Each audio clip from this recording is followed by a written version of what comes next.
Hello guys, good morning guys.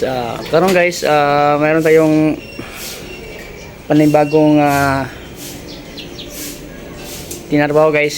So ito guys, naglilinis na tayo ng intake at saka exhaust manifold at saka turbo at saka throttle niya sa throttle body niya. So nilinisan natin kasi sabi sa may-ari medyo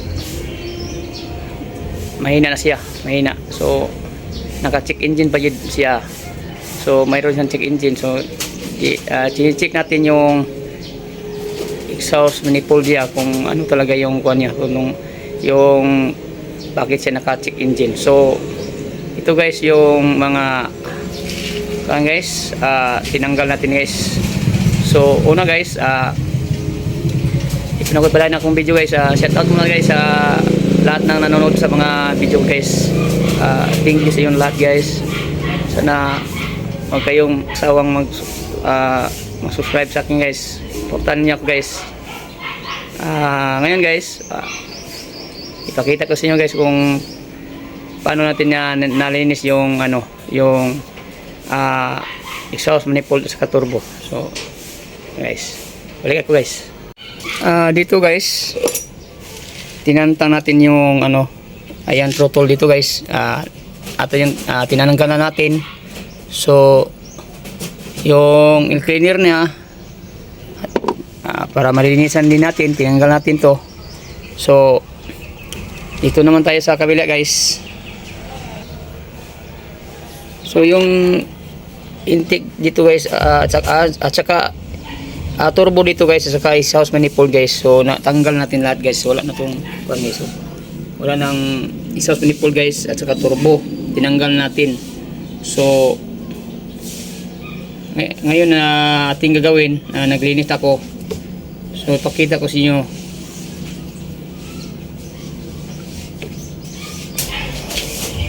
Ito na yung exhaust manifold natin guys. So ito na yung turbo guys. Ipakita ko sa inyo guys, ito na yung turbo natin guys. So yung turbo natin guys, malinis naman dito guys. Nalinis natin to guys kasi natanggal natin. So ito yung likuran niya guys. Linis na guys. Wala nang problema to guys. Malinis to guys, wala nang problema to. So natanggal natin yung kahapon. So tapos na ito, nalinis natin guys. Wala na yung mga tikuling guys, mga carbon guys. So dito guys, ito yung sensor na pressure sensor niya guys, katong sa kuwang guys, tamotso si manifold. So nalinis din natin to guys. So maraming mga carbon dito na ato na nalinisan to.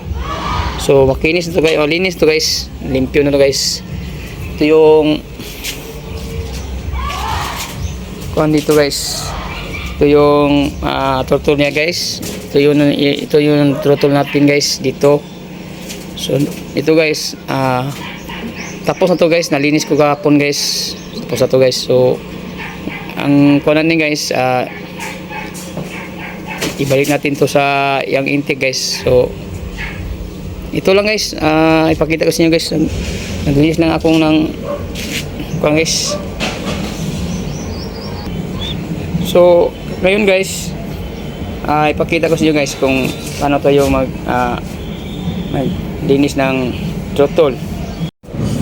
So ngayon guys, ipakita ko sa inyo guys kung anong ginamit ko na panglinis guys sa yan throttle guys. Ito guys yung ginagamit ko guys na panglinis guys.